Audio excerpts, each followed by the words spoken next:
You want to be called Genghis Khan of quads? How about Henry III of the harmonious hamstrings? Or Gretchen, the gigaton glutamus mistress? Well, you ain't gonna get those names unless you prepare for your leg day. Let me show you what to do.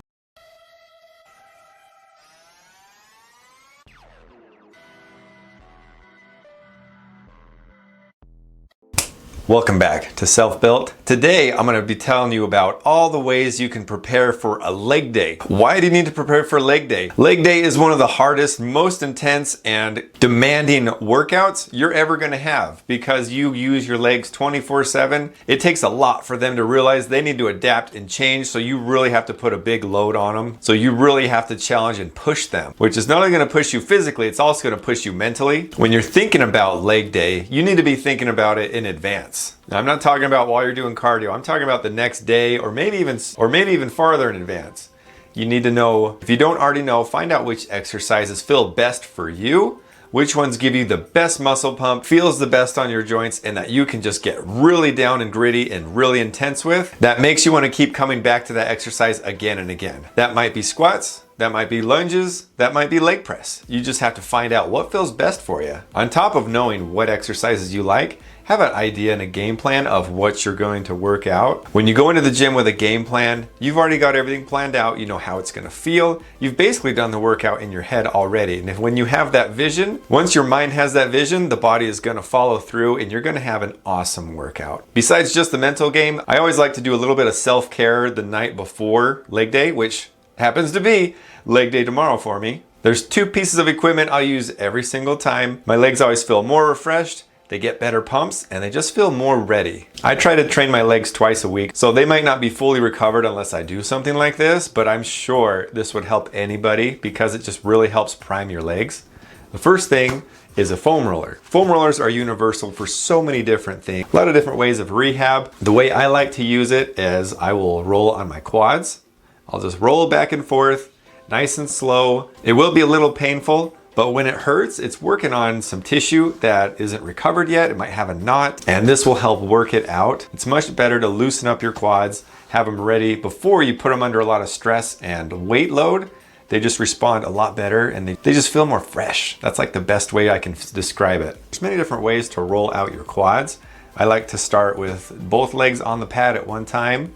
And then if you want to get a little bit deeper, just lift one leg, so that way it puts more of your pressure on just one leg, so it just gets a little bit deeper, feels really nice. I'll also twist my body from the left or to the right and then roll. Helps kind of focus more on the inside or the outside of the leg.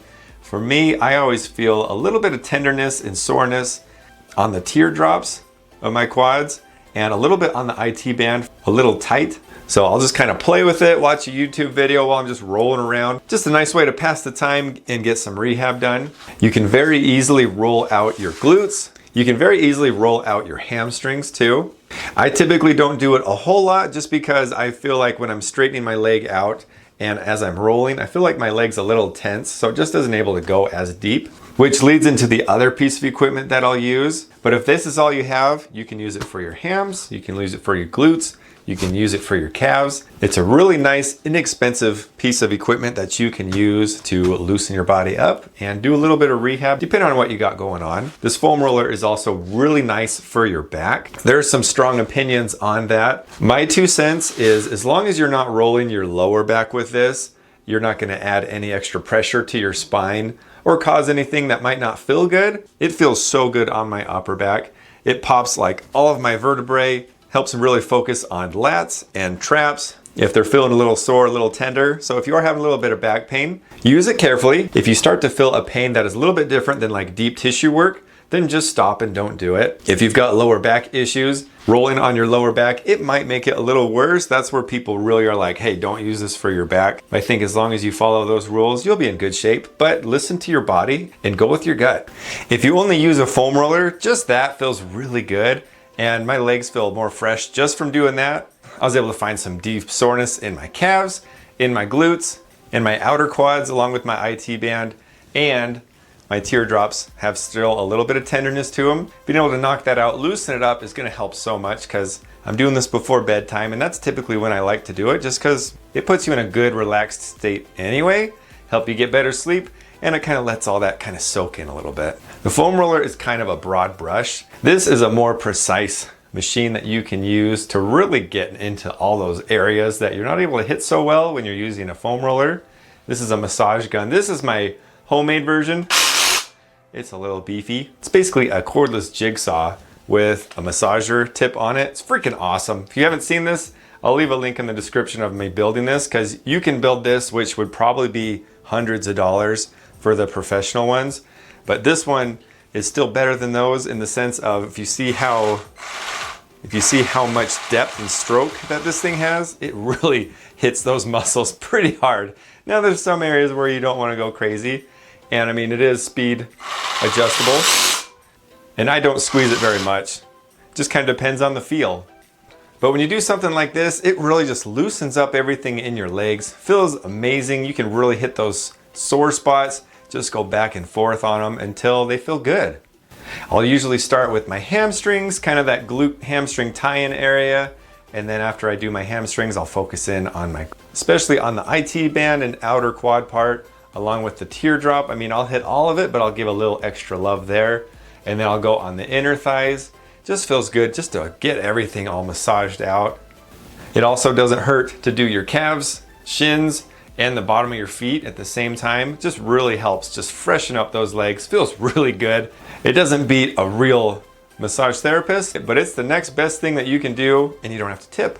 A couple cautions though when you're using these: don't put them on bone. If you put it on your knee, your neck, elbow, any sort of bone, it's not gonna feel good. They don't respond to percussion very well, which this is percussion massage. When doing this regimen, I just do kind of one round of each. So I'll do the foam rolling, and then I'll do the massage gun, and I'll call it good after that. I feel pretty nice. But you could keep doing this over and over depending on how sore you are and if you need it or not. Just do what feels best for you. Those are my tips for you when you're getting ready for leg. You can apply these recovery principles to any workout day. I personally get the most benefit when I do it for leg day. When I have time, I'll do it for other days as well. Or if I'm having some sort of nagging pain or something, just hit it with the gun or foam roll it, just whatever helps. The last thing you want is some injury that you could prevent or recover to get worse and worse. And then that makes it so you can't work out as hard and you can't get gains. I mean, it's a scary story. I don't even want to think about it. I'll have nightmares tonight. And that's the end of this video. Don't forget to like, share, and subscribe. And let me know in the comments, what's your favorite way to get ready for leg day, mentally, physically? And what's your favorite way to do self-therapy? Do you like to do cold plunges? Do you like to do acupuncture? Some people get tissue work on a regular basis. One day. Hope you found some value out of this, and it'll help you out for your next leg day / workout day / gain train. And don't forget to tune in next time for more Self Built.